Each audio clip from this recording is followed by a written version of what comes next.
Today, we're diving into a really fascinating and honestly pretty complex chapter of history.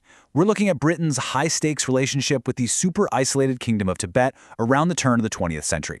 It's a story all about imperial ambition, geopolitical paranoia, and a kind of chess match played on the roof of the world. And really, it all boils down to this one dramatic question.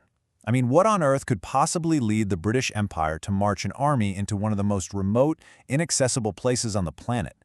Well, the answer is tangled up in a huge geopolitical rivalry that would change that entire region forever. So, to understand why Britain got involved, we first have to ask, what was Tibet like at the time? It was, in almost every single way you can imagine, a world apart from the empires clashing all around it. Okay, so picture a kingdom nestled way up in the Himalayas. It's not ruled by a king or an emperor, but by a religious aristocracy, the lamas. And at the very top of this structure is the Dalai Lama, who is both the spiritual and the political leader. Their number one goal was pretty simple: keep Tibet and its unique way of life completely isolated from the outside world. Now, what's really interesting is Tibet's relationship with its massive neighbor, China. It's defined by this kind of tricky word, suzerainty. What it basically meant was that Tibet recognized China's authority on paper, as a way to keep other foreign powers out. But in reality, the government in Lhasa handled its own day-to-day affairs. It was much more of a symbolic relationship than direct control. Britain's first interactions with Tibet weren't about war or strategy at all. They were about commerce. The governor of British India, a guy named Warren Hastings, saw potential for trade, so he sent a couple of missions in the late 1700s, but both were very politely turned away. The message from Tibet was crystal clear: thanks, but no thanks. We're not open for business. For about a century, Britain kind of respected that. But as the 19th century came to a close, the whole map of Asia started to shift. An old rival, the Russian Empire, began expanding, casting a long shadow towards India. This kicked off what became known as the Great Game, this intense strategic rivalry for control and influence in Central Asia. And this shows you exactly how British thinking did a complete 180. Their motivation went from being purely economic, trade, resources, that kind of thing, to being all about strategic defense. All of a sudden, it wasn't about making money anymore. It was about protecting the northern border of India from what they saw as a creeping Russian threat. The man driving this new, much more aggressive policy was Lord Curzon, the Viceroy of India. He was absolutely convinced that Russia was secretly building influence in Lhasa, and he saw it as a direct threat. Now, it's worth pointing out that a lot of historians today argue this Russian danger was maybe a little overblown, that it was really just the perfect excuse for an ambitious Curzon to intervene. But whether the threat was real or just an excuse, Curzon was determined to do something about it.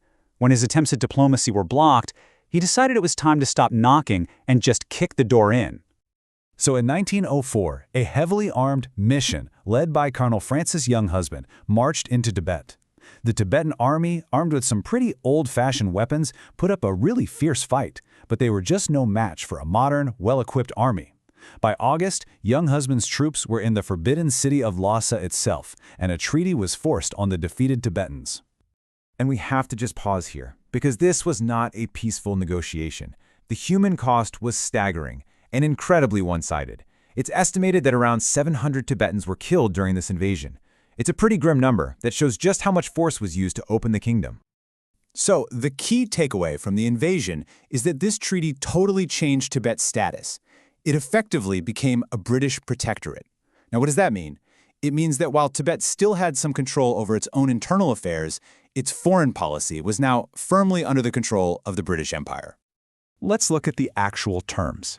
Tibet was forced to pay a huge sum of money, allow British troops to occupy the Chumbi Valley, and accept a permanent British trade mission. But the most important clause, the real kicker, was the last one. Tibet was now forbidden from having any relationship with any other foreign power, and that really meant Russia, without getting British permission first. So, it seems like a clear victory for Curzon and the British Empire, right? Case closed. Well, this is where the story gets even messier. What happened next on the international stage just completely tangled everything up. In what is just a massive plot twist, only 2 years later, Britain signed a new convention with China. And in this treaty, which was negotiated without a single Tibetan representative in the room, Britain agreed to reaffirm China's suzerainty over Tibet. They basically traded their direct control for a promise from China to keep everyone else out. In one move, Britain completely undid its own victory.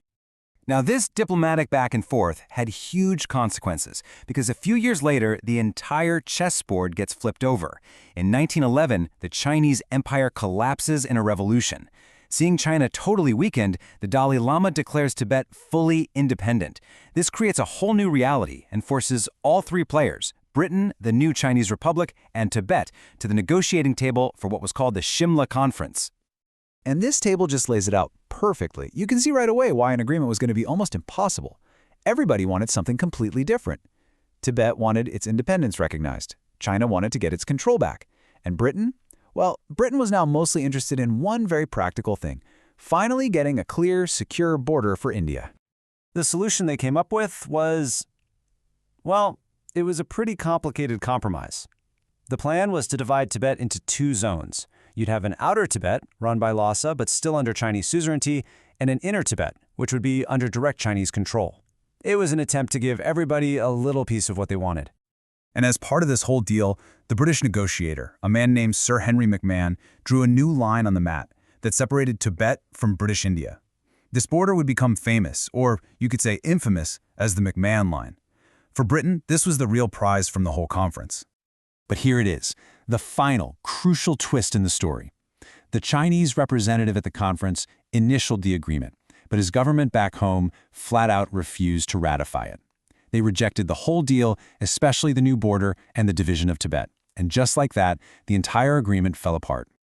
And so, everything ended in a stalemate. Tibet's official status was left hanging in the air, and a new border was drawn on a map, a line that one of the most important players completely refused to recognize. And that leaves us with this final, lingering question. What happens when the diplomats go home and a line on a map, a line that was never really agreed upon, becomes a real-world conflict for generations to come?